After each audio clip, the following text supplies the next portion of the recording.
Ayun yung Binpass, oh. Parang ano rin to eh. SUV rin yata ang dating na ito. BF8.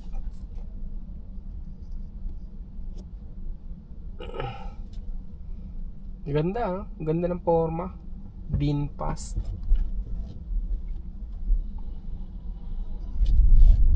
Inaantay kong makasabay sa kalsada rito, BYD.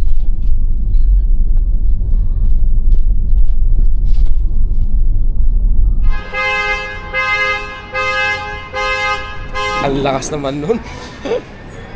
So, tingin tayo kung may mabibili tayo ngayon.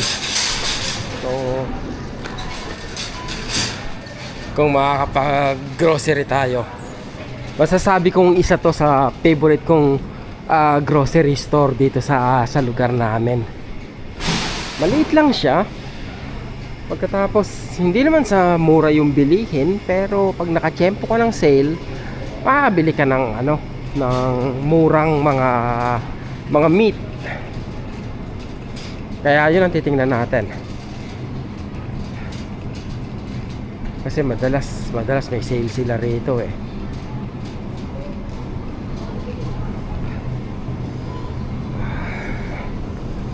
Beef steak, katulad nito. Nalaglag. Imagine, di ba? Ito $5 lang, oh. $7 lang pala, di ba? Oh, kita nyo, ito. Ano to? Ano man tawag dito? Ito, $4 lang to. Di ba? Pang adobo, no? Kaya lang maninipis yung hiwa na ito. Siguro pang ano to? Pang air fryer. Pwede to. $11 lang to. Ito, laki na ito. Diba $10 lang, oh. Ano kayong luto rito masarap sa mga ganito? Pang menudo, no? Malaman kasi, pigi ba to? Pork loin. Oo nga, no? Siguro ito na lang, pamprito, no? Pwede na to, pamprito.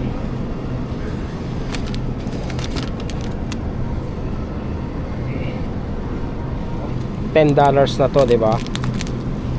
Samantalang eto, $10 din.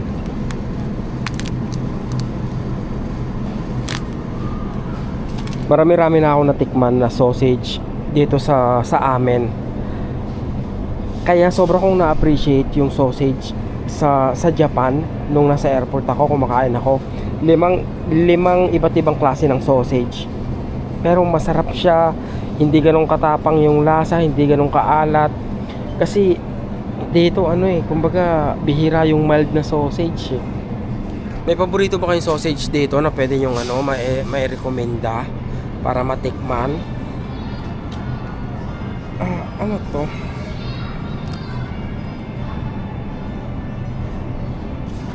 Kung gagawin ko rito, prito na lang, prito.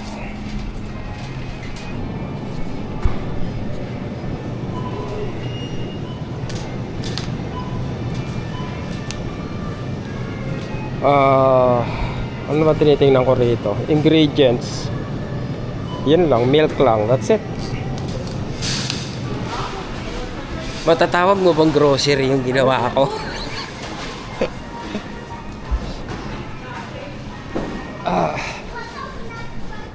Gusto kong mag bubble tea. Naglalaway ako eh. Kaya lang bubble tea kasi rito $15 eh. 600. Naalala ko yung bubble tea sa atin sa halagang 200, meron ka na eh, di ba? Pero wag nga i-convert eh. Sabi nyo nga wag i-convert eh. Oh gosh.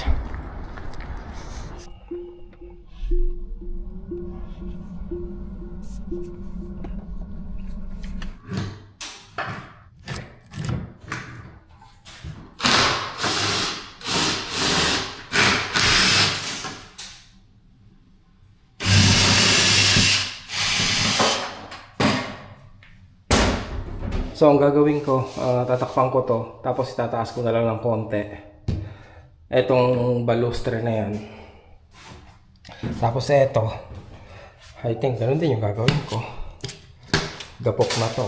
Pero dapat palitan yan, palitan yung buo. Pero ayan. Oh gosh. Ano to? May styro yan, oh. May styro. Diba? Ano yung styro lang? Oh gosh. Ano gagawin dyan? Styro lang yan.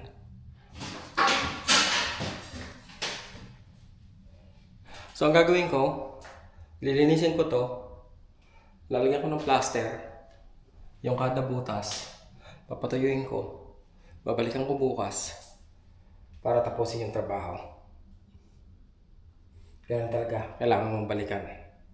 Yung mobile na yan, siguro mga tatlong kilometro na nakasunod sa akin. Ang dami ko ng liko. Napaparanoid na ako. Na baka sinusundan nila ako. Yan pala, dyan sila papunta. Kasi ang dami ko ng liko, no? Pag liko ko, babagal sila. Parang may minamatyagan. Tapos, maya pagtingin ko, nasa likod ko na naman. Akala ko, inaano na ako eh. Kumbaga, minamatyagan ako eh. Baka matsyempon ba ako, overspeeding. Okay, mag-beating the red light ka. Hindi ka umistop sa are. Alam nyo ba yung ano?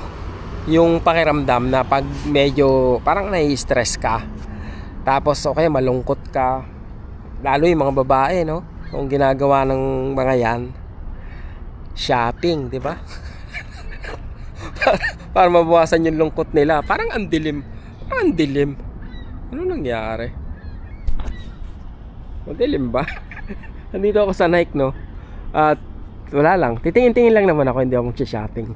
Baka sakaling mabawasan yung ano, yung nararamdaman ko.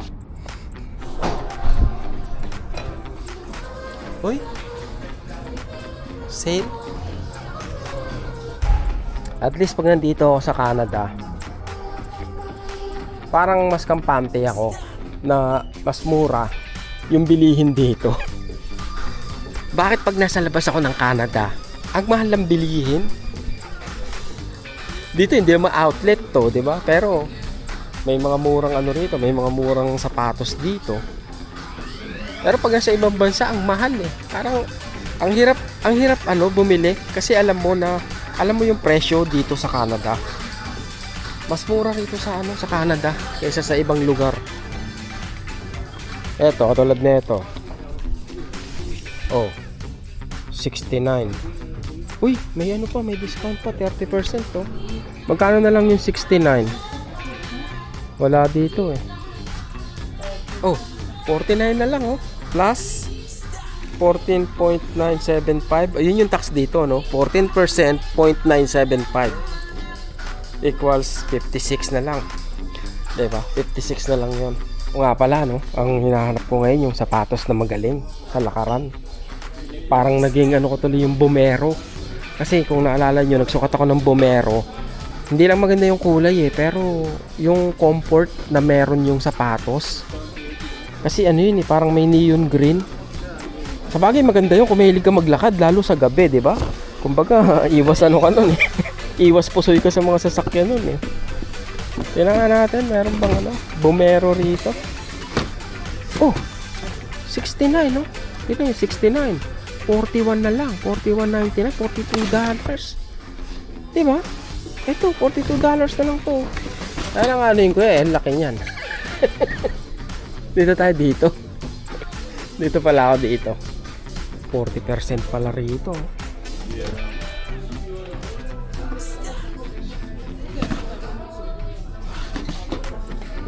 Magsisimula na naman ako, di ba? Dito na naman ako sa Canada eh. Magsisimula na naman ako ng kalokohan pagdating sa sapatos. Tapos di naman magagamit, di ba? Tulad nito, 89. Magkano na lang to? 89. 53. 54. Ito yung sinasabi ko, yung Bomero.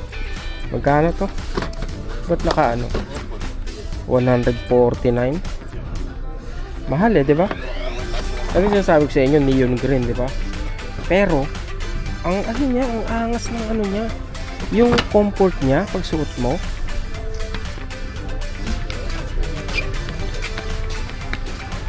Gusto ko talaga to.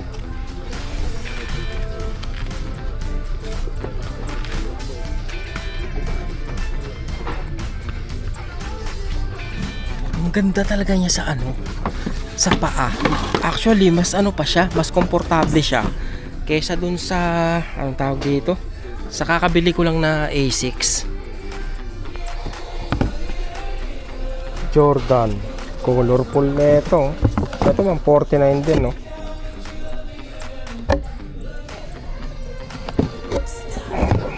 Na ano ko sa sapatos na to, na-intriga ako.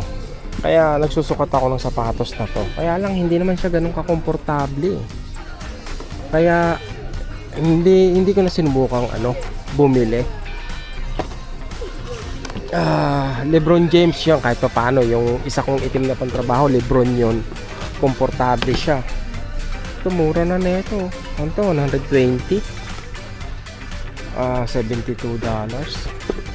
Muntik na ako bumili nito nung nakaraan bago ko umuwi, muntik na ako bumili nito.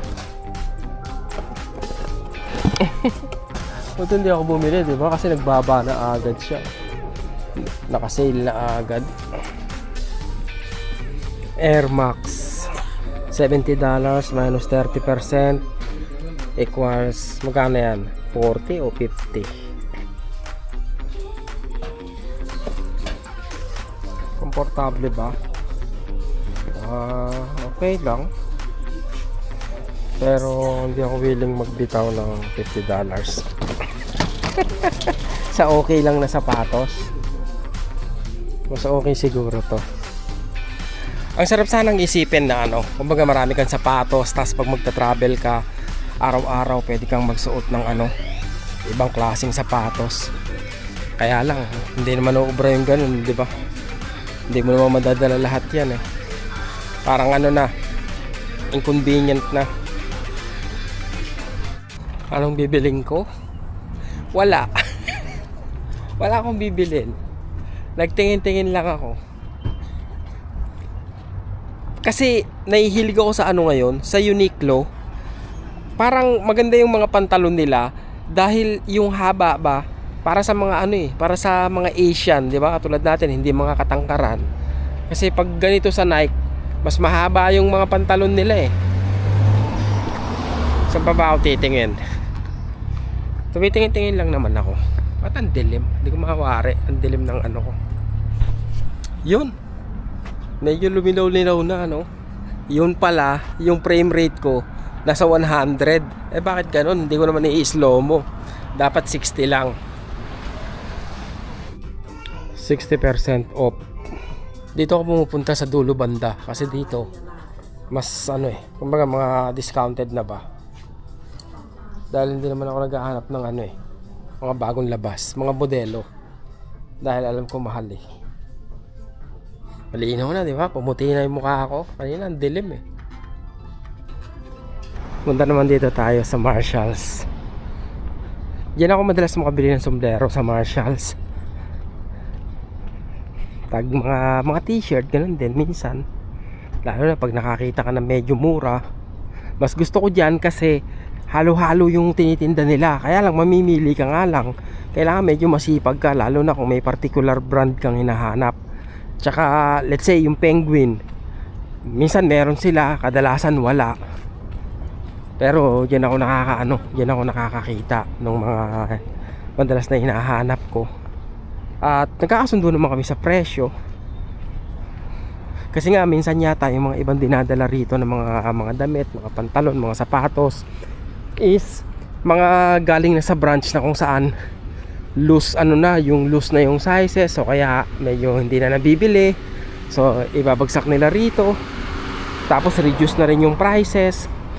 Kaya yun, nakakachamba ako dyan. Hindi naman kailangang magbayad ng buo o ng mahal para sa damit para magmukhang disente, di ba? Mumurahin lang yung mga damit natin. Tsaka yun nga pangalan lang naman yung brand Kung makukuha mo ng naka-sale, why not, di ba? Dahil minsan talaga kumbaga yung quality kasama ng brand di ba? So kaya gusto rin natin yung brand, pero mas maganda yun nga kung makukuha natin ng discounted yung presyo. Merrell. Ito, nung nasa Saudi ako, kasi kata ng Merrell. Ano ko rin yun, Dream Shoes. Saucony. Ito, mahal to Saucony, di ba? Mahal sa ano eh. Ay, hindi, Salomon pala yun. Salomon. Pero maganda rin yung Saucony, di ba? Magkano na lang daw to? Saucony is $60 na lang. Paporma, di ba? Paporma, depende kung type nyo. Kung hindi, edi hindi maporma. Ano ba to? Salomon ba to? Skechers pala, Skechers. Ito, Rockport. Sapatos ng mayayaman dati, oh. Talaga namang, kasi hindi ko makalimutan tong sapatos na to. Meron ako dating customer, nagtatrabaho ko sa tindahan ng sapatos, na sabi niya hindi niya nga pinapandrive yung Rockport niya. Kumbaga inuhubad niya yung sapatos niya at nagchichinelas lang siya habang nagdadrive ng sasakyan niya. Sabi ko, wow, mamahalin yung Rockport, mga dreno. Speaking of Penguin, diba? Ito $70. So, ganda ng hugo. Mas sexy siya kaysa rito sa Vans. Hindi masyadong malapad dito. Kursunada ko sana siya. Kaya lang, masyado siyang mahal. Ayun, malapad dito yung Vans eh, diba? 129. No. Thank you.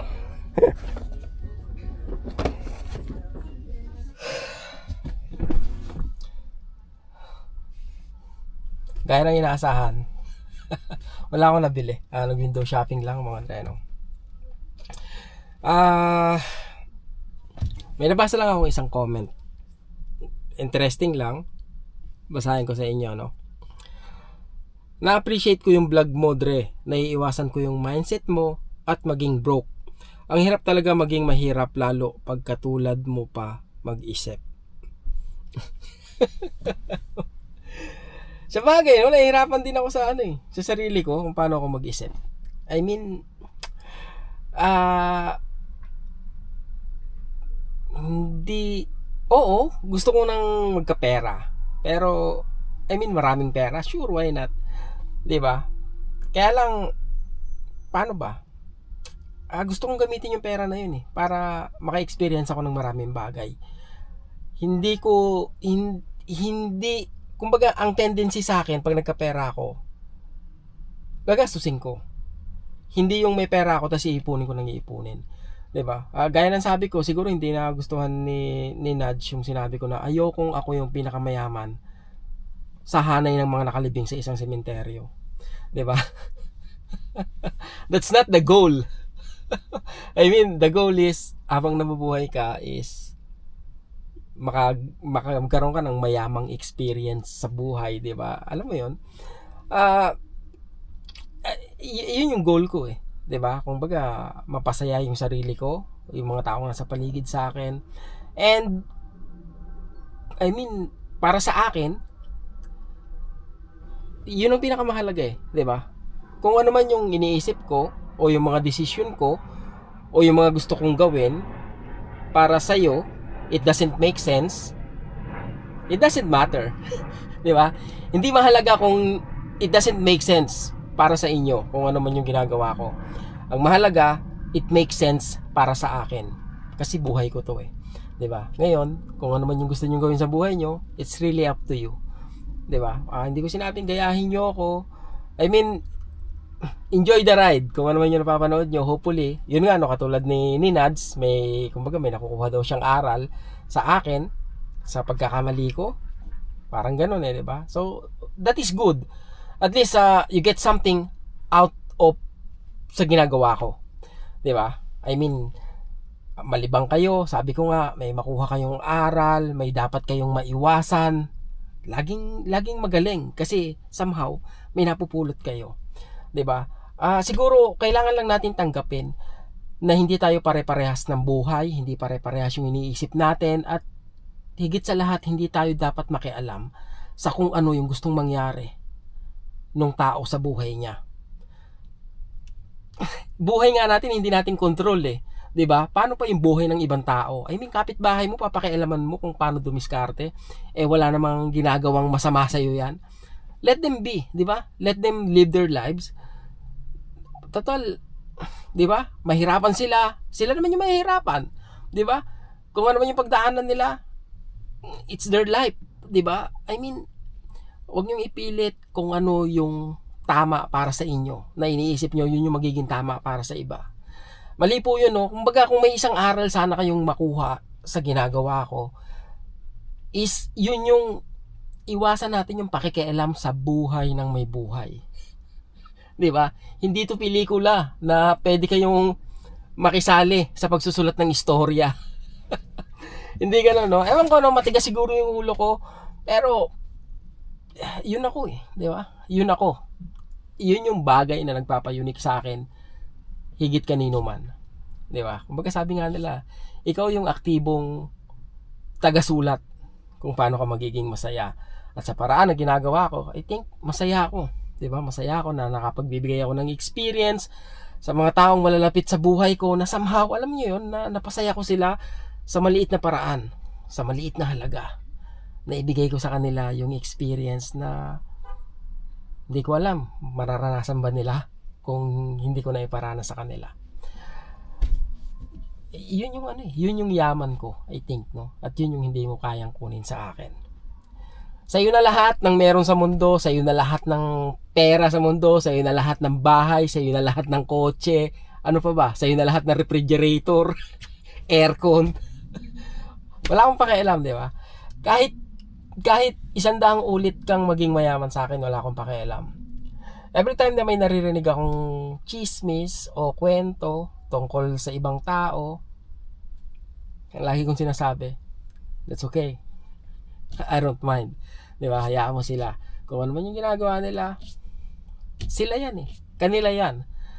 I mean, ba't ako alam mo yun? Parang, tsaka besides, kung may kwentong hindi maganda, ano bang alam mo sa istorya? Di ba wala? Narinig lang niya yon at kinuwento sa kanya, hindi mo alam kung anong tama, kung anong mali. So, dismiss. Ganun lang. Pero yun nga, no, ang galing ni Nads, no, kung sinasabi niyang ano, kumbaga naiwasan niya maging broke dahil sa klase ng mindset ko. Di ba? May tanong ako. Ito, isang tanong na baka matulungan niyo akong sagutin. Maituturing mo bang broke yung taong walang bahay pero walang utang kumpara dun sa taong may bahay pero utang yung bahay niya? Sino mas broke sa kanila? Ano lang yan, kumbaga, I don't mean to offend anybody. Isang tanong lang na sino nga ba, 'di ba? Alin nga ba ang alin? Sino nga ba ang sino? 'Di ba?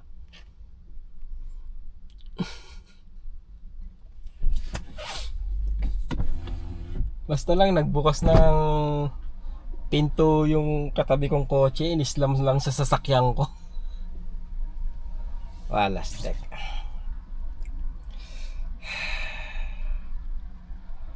Natawa pa ako, 'di ba? Imbis na mainis ako. Hindi ako masyadong hindi ako masyadong sa sasakyan eh. Oo nga, yung ano ko pala, no, yung hindi ko na ikwento sa inyo, yung BIOS, bali, I think last 2 days ko sa Pilipinas, nabunggo ako, na rear end ako ng motor. Tapos ako pa sinisisi ng motor. Sabi sa akin bigla daw akong huminto. Sabi niya ganoon sa akin. Sabi ko, natural ka ako, ihihinto ako dahil huminto yung nasa unahan ko. Kaya mo ko nabangga, masyado kang nakatutok sa akin. Kung ganoon sa kanya. Tapos basta sinisisi niya ako, bigla daw akong huminto, bigla akong lumiko. Ako, paano mo sasabihin bigla akong lumiko? Ang traffic nito, kanina pa ako nakasignal. Tapos nabunggo mo ako, di ba? But anyway, to make the story short, may gasgas ako sa likod, medyo marami. Pero pinabayaan ko na lang kasi abala ba. Tsaka isa pa, kawawa din yung tao, naisip ko na alam ko hindi siya matututo kasi papalampasin ko lang siya. Pero ayoko na ring ma-stress. Yung hahabulin ko siya tapos ako din yung may stress dahil sa abala. So pinabayaan ko na lang. Gas-gas lang naman ang sasakyan yun eh, 'di ba? Yung ganung mindset ba, yung ayaw yung makuha sa akin. Yung ganun ba? Kasi ganun ako, no. I mean, ba't ako magpapa-stress sa ganun? Oo, nung una na-stress ako, 'di ba? Medyo naiinis ako. Tapos ako pa yung sinisisi. Diba? Sabi ko, pambira ka, nakakatwirang ka pa. Imbis na humingi ka ng sorry, 'di ba? Parang ganon. Nung sinabi ko sa kanya, sige na, mag-iingat ka. Ay kung ganon. Sabi niya, nagulat siya eh. Ay, thank you sir, thank you. Sabi niya ganon. Naisip ko magkano kaya aabutin na ito magpaayos. 5,000, 10,000. Siguro, kako, okay na, okay lang, di ba? Kaysa maghabol ako, yung ganon. Kukulitin ko pa yung tao, papasakitin ko rin yung ulo niya. Ganon yung mindset ko. Pangit, di ba?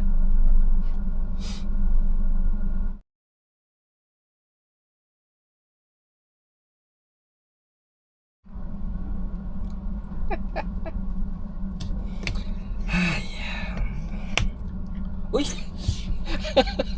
Talibang ako magbasa ng comment mga Andre, no? Shoutout sa lahat ng nag-comment. Maraming salamat po sa inyo at sa mga nagtatanong po, at sa nag-aalala, at sa lahat po sa inyo. Maraming salamat sa pag-aaksaya ng oras, sa panonood palagi sa akin. Ilang beses ko na sinubukan na paano ba maging parehas, kumbaga, ano bang matatawag na ito? Sinubukan kong i-please lahat ng nanonood sa akin, maging neutral kahit kanino, at wala ko na pala eh, 'di ba? I mean, makukuha mo yung mga tao na kumbaga, birds of the same feather flocks together, 'di ba? Yung mga tao na nakalinya sa iyo yung paniniwala is sila yung magiging kaibigan mo, 'di ba? Sa buhay mo or dito sa mga nanonood sa iyo. At gaya nga ng sabi natin, 'di ba? Hindi naman natin kayang ma-please lahat ng tao kahit ano pang gawin natin, 'di ba? Sa buhay may mga tao na lalapit sa atin para lang bigyan tayo ng aral, 'di ba? May mga maraming taong nakapaligid sa atin na akala natin mga kaibigan natin, nagmamalasakit sa atin, pero once na pag hindi natin napagbigyan tungkol sa mga gusto nila galing sa atin, lumalabas yung tunay na ugali, 'di ba?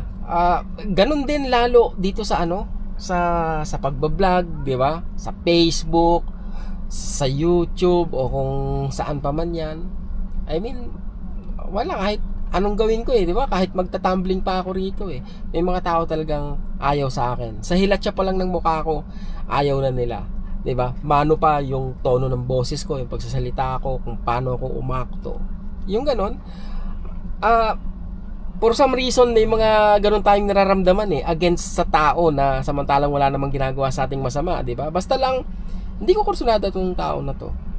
Hindi ko kumbaga masyadong mayabang magkikilos. Wala namang ginagawa, 'di ba? Pero iba yung pakiramdam natin.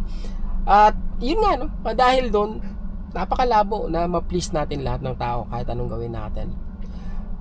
Ako I think hindi na ako bata mga tre, no? Kumbaga ilang taon na ako sa mundong ibabaw eh. So I think somehow nakakuha na rin ako ng wisdom to let go yung mga bagay na hindi ko kayang baguhin o hindi ako tanggap. Alam niyo yun? Kung ayaw niyo sa akin, that's fine, 'di ba? Move on ako. Sabi nga nila, 'di ba? Let go of those things na kumbaga nagpapabigat sa nararamdaman niyo.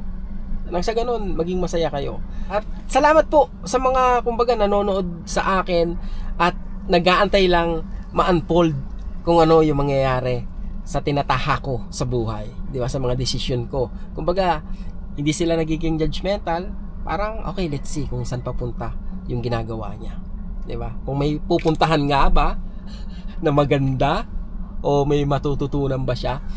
At least, kumbaga hindi man ako maging matagumpay sa ginagawa ko. Para sa akin ang mahalaga kahit paano is may matutunan ako. Sa ganung paraan, hindi ko mararamdaman na talo ako o mali yung ginawa ko. Dahil sa katotohanan, paano mo masasabi na mali yung ginawa mo samantalang wala pa naman nagiging resulta, 'di ba? Kaya nga, don't judge the book by its cover. Huwag niyong husgahan basta-basta yung tao dahil lang nag-i-struggle siya ngayon or whatsoever. Kaya yun lang, no? Just be happy. Ganun lang. Kung tingin nyo maganda na yung buhay nyo, perfect na yung buhay nyo, well, congrats, di ba? Good for you. At sa mga nag-i-struggle na kagaya ko, di ba, kagaya ng karamihan sa atin, huwag kang maglala, hindi ka nag-iisa. Di ba, marami tayo na hanggang ngayon sumusubok na mapaganda yung buhay natin sa paraan na alam natin na pwedeng makapagpabago sa sitwasyon natin. Hindi dahil sinabi nila o hindi dahil yun yung ginawa nila, kundi dahil alam natin sa sarili natin na may pupuntahan yung ginagawa natin. Kailangan lang natin magsikap. Di ba? Huwag yung pansinin yung mga taong paano ba? Nangda-down sa inyo? I mean, kasi ang katwiran ko sa buhay, buntot ko, hila ko, di ba? Na-realize ko matagal ng panahon na walang ibang tutulong sa akin kundi yung sarili ko. Nobody will come to save me or to help me kung hindi ako lang. And mula noon, natuto ko na umasa sa sarili ko, di ba? Kumbaga, buntot ko, hila ko, kung ano man yung maging decision ko, ako yung unang-unang maapektuhan yan. So, bakit ko ilalagay yung kinabukasan ko sa kamay ng ibang tao? Samantalang, kung maging mali sila, ako yung unang masasakripisyo. Diba? So, ako yung magdedesisyon para sa buhay ko. Diba? Unless willing ka i-sponsoran ako for the rest of my life. Yun lang mga Andre, no? Yun lang para sa akin. Yun lang yung aral ng buhay na natutunan ko. Mali ba? Diba? Wala eh. Yun yung naituro sa akin ng kahirapan sa buhay eh. Diba?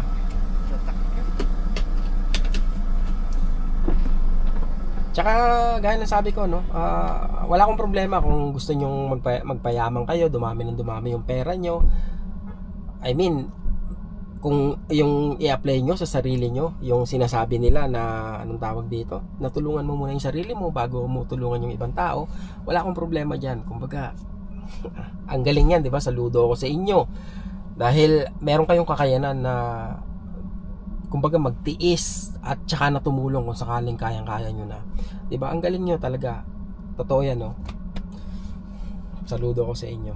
Kaya lang, may mga taong hindi naman katulad nyo na, di ba, kumbaga, may lakas ng loob o tapang ng loob. Uwi na nga ako. Dami yung sasabi. Pumira. Ang tagal ko nagbasa ng comments. Mga 20 minutes. Kaya thank you sa inyong lahat Gusto ko lang i-share sa inyo mga puro kalokohan ko, kaya lang kalokohan na lang i-share pa, di ba? So, why not i-share ko sa inyo kung yung wisdom na meron ako. Baka somehow, di ba, tumugma at malinawan kayo kung anong klaseng tao ako, di ba? Ganun lang yun eh. Walang plastikan, di ba? Ganito ako eh. So, kung di nyo trip, kung ano yung tira ko, ganun talaga, di ba? May kanya-kanya tayong diskarte.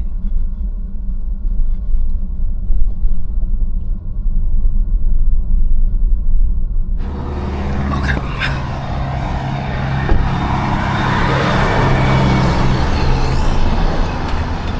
Dadala ako ng etong pinadala ba sa akin.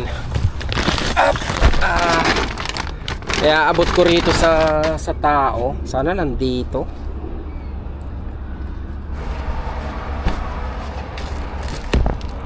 Alak.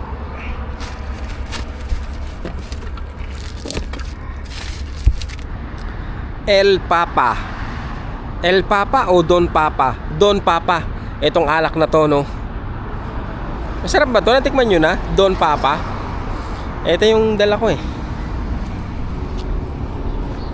yung bibigay natin. Okay, papunta na raw. Oh, yes, sir. I'm good, thank you. How are you? Okay, pretty good. Yeah, John. Yeah, okay. Romel. Yeah, Romel, sure. thanks. I give that to Lisa. Okay. Yes, sir. I put this in the fridge. You don't have to. Okay. Yeah. Okay. Thank you so much. Thank you. Have a good day. Thank you. Yeah. Yan. Okay na. What's love?